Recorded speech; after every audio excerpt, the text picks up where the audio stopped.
Hace unos meses, a principios de año, hablábamos sobre maternidad en una cápsula con Teruca. Hoy vamos a profundizar en el tema de la adopción y lo hacemos con Marga.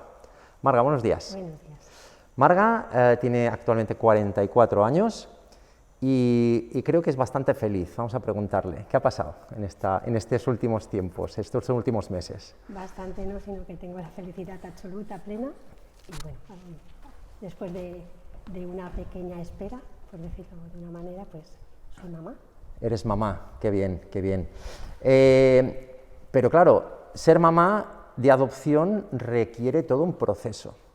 Cuéntanos los primeros años cuando creíste que era el momento de ser madre. Pues principalmente una pareja estable y más o menos pensar que tienes la vida un poco estable pues para dar un futuro al niño que quieres adoptar. Y entonces, ¿cuál es el proceso? ¿Qué haces? Pues lo primero de todo, tenerlo muy claro con mi marido y a raíz de ahí, pues sabiendo que bueno, no me quedaba embarazada, los procesos que queríamos seguir para intentar un embarazo no eran aconsejables, no lo intentamos, pero no eran aconsejables, con lo cual al final decidimos pues, por la adopción. Vale, ¿qué papeles presentas? ¿Qué hay que hacer a nivel administrativo? Bueno, lo primero de todo es informarte en el IMAS. Tenemos que saber... El IMAS, para los que no lo sepan, es el Instituto Mallorquín de Asuntos Sociales que lleva este tema de adopciones. Correcto. Que habrá alguno igual en cualquier provincia o en cualquier comunidad de España. Exacto, pues allí te indican qué documentos son necesarios y bueno, aparte de lo económico, sobre todo era muy importante lo que era mi salud. Tu salud, vale. Entonces ahí se presenta el primer problema, tienes fibrosis quística, ¿no? ¿Supuso un problema al inicio del proceso? No, para nada. El neumólogo nos hizo un informe y nada, lo presentamos y bueno, comenzamos con los cursos y después nada, cada año y medio teníamos que renovar esta documentación y nada. O sea que cada año y medio tenías que presentar un nuevo certificado médico o informe médico, mejor Exacto, dicho. sí, con el resto de documentación también que nos solicitaban, Vale. pero sobre todo y el más importante. ¿Y cuánto tiempo estuvisteis así? ¿Desde qué año empezasteis? ¿Desde 2016? Pues en el 15 comenzamos. En el 15. Exacto. Vale. Y llega el año crítico. Ahora explicaremos por qué fue crítico. Año 2020, ¿qué pasó cuando presentas la documentación que cada año y medio presentabais? Sí, pues presentamos la documentación, hacemos una entrevista online debido al COVID y nos indican que tenemos que acudir para otra entrevista más. En ese momento pues pensamos que posiblemente había una buena noticia. No es que nos lo dijeran, pero lo pensamos. Y nada, nos presentamos en la institución y nada, a ver lo que nos decían en ese momento. ¿Y? Pues en ese momento se me indica, ojo con ojo, Sí. que mi salud no es buena y que mi esperanza de vida es muy corta por la edad que tengo, que ya tengo bastante edad, que tenía que haber empezado la adopción mucho antes y que el proceso se acaba en ese momento. O sea, que te dicen que por tener fibrosis quística no eres apta para adoptar. Correcto. Vale. Fijaos aquí, en esta cápsula pretendemos que veáis una realidad que puede ocurrir por malinterpretación de informes. En este caso, durante 4 años, la fibrosis quística no ha sido impedimento alguno y en la última renovación de documentación, el comité decide que, además, si no me equivoco, corrígeme, que te dicen no eres apta por tener fibrosis quística y nos planteamos que ninguna persona con fibrosis quística a partir de ahora sea apta. Correcto. ¿Vale? Correcto. Entonces, se nos comunica esta decisión a la asociación y evidentemente no estamos de acuerdo y porque creemos que se basan en un error de concepto, es decir, nadie puede afirmar, ningún médico, ningún psicólogo o psicóloga, nadie puede afirmar que una persona se morirá a una determinada edad, porque eso no lo sabe nadie. Entonces, ese fue el primer error, decir que por tener una esperanza de vida media de 50 años, si no recuerdo mal, tú tenías 43, pues claro, dicen, con 7 años, pues mejor no adoptes, ¿no? Nosotros, si te acuerdas bien, yo te dije, Nosotros no podemos demostrar que no te morirás a los 50 porque no saben, pero sí podemos demostrar que nadie puede decir que te vas a morir a esa edad. Por tanto, ahí ya desmontamos una parte, ¿no? Y evidentemente, como esa decisión afectaba a todo el colectivo de fibrosis quística, la asociación tenía que intervenir. Yo recuerdo, además, que fueron unas semanas muy estresantes, Sí, de mucho trabajo, de muchos lloros. añado que era pleno COVID, confinamiento en casa, trabajando en casa, con nadie con quien poder hablar cara a cara, con ningún Sí. abrazo, ningún estímulo positivo, todo era negativo y la única opción vía de escape era telefónicamente. Bueno, pero creo que hicimos un buen trabajo, como al final resultó.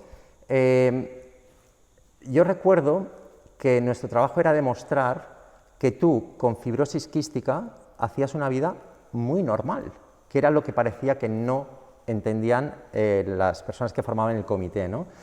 Y, de hecho, leyendo el informe, dedujimos que había información que no se ajustaba mucho a la realidad. Y decimos esto porque se tomaron en ese informe datos de un registro en Estados Unidos, cuando en España hay un registro en España cuyos valores son más favorables, o en este caso eran más favorables a tu caso.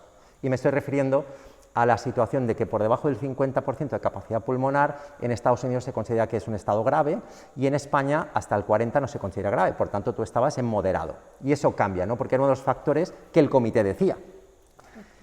Entonces, los pasos, si te acuerdas, nos fuimos a hablar con el médico que había redactado el informe, y el médico, evidentemente, se molestó en el sentido de decir, es que han malinterpretado mis palabras.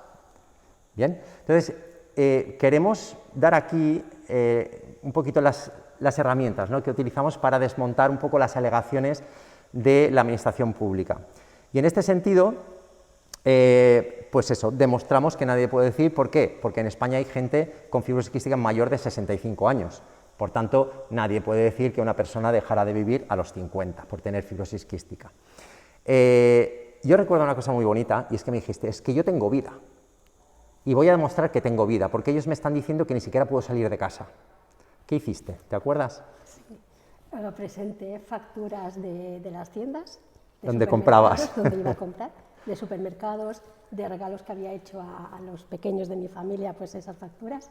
Y bueno, el primer día que ya... ¿Y las fotos? Sí. Y fotos de visitas. El primer día que ya nos dejaron tener contacto con el exterior, con los familiares, pues fui a ver a mis sobrinos, que los añoraba muchísimo, y tenía fotos y presenté esas fotos y las facturas.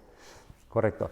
Para que os fijéis, estaban interpretando que una persona con fibrosis quística apenas podía salir de casa, que ella teletrabajaba porque no podía ir a la oficina, cuando era todo lo contrario, es que no la dejaban ir a la oficina porque era tiempo de COVID. Entonces, para evitar estos, porque hay que empatizar con la persona que está enfrente nuestra y no sabe de fibrosis quística, y cuando ve un informe o que hablan mucho a nivel general de fibrosis quística, que es una enfermedad, señores, es grave, es degenerativa, los datos no son buenos. Entonces, si no sabes de fibrosis quística, es fácil malinterpretar y pensar que todas las personas con fibrosis quística están igual de mal, cuando no es cierto. Entonces, nuestra petición al médico que había firmado el informe era, por favor, haz un informe que refleje una información concreta, concisa y breve de la situación personal de Marga, no en general de la fibrosis quística, porque ella es, de hecho, muy buena paciente, muy responsable, que siempre ha cumplido, y entonces no era una imagen fiel, digamos, de lo que era su situación el reflejar datos generales, ¿no? Y yo recuerdo que con ese informe y luego con una actuación soberbia tuya defendiendo tu situación delante del comité, que creo que ya fue personalmente, ¿no? O fue a videoconferencia. Personalmente. Tú ya ahí sí dijiste, señores, no, me estáis diciendo que no tengo vida y demuestro que tengo vida. El informe dice que soy una buena paciente, que soy responsable y que estoy bien. Y el Registro Nacional dice que no estoy en situación grave, sino en moderada. Por tanto, desmontamos toda aquella malinterpretación, ¿vale? Marga, a partir de ese día, ¿qué pasó? A partir de ese día, pues... Yo creo que te llaman un día. Sí, pasó un poquito de semanas, meses, pero bueno, me llaman que el momento deseado pues estaba ahí. Y yo ya pensaba que me habían dicho que sí o nos dejaban continuar con el proceso, pero pensando que pasaría el tiempo y que nunca llegaría el momento de que me llamasen para tener un niño. Bueno, al final la historia es muy bonita, salió bien. Enric y Marga ahora son muy felices con su hijo y el hijo muy feliz con vosotros, me consta. Así que creo que podemos sacar muchas conclusiones para aquellas futuras mamás en adopción, para que sepan a lo que se enfrentan y cómo pueden preparar ese proceso con información adecuada para que no haya malinterpretaciones. Marga, muchísimas gracias por contar tu testimonio, espero que sirva de mucha ayuda y nosotros seguiremos con más cápsulas informativas sobre fibrosis quística. Muchas gracias. Gracias.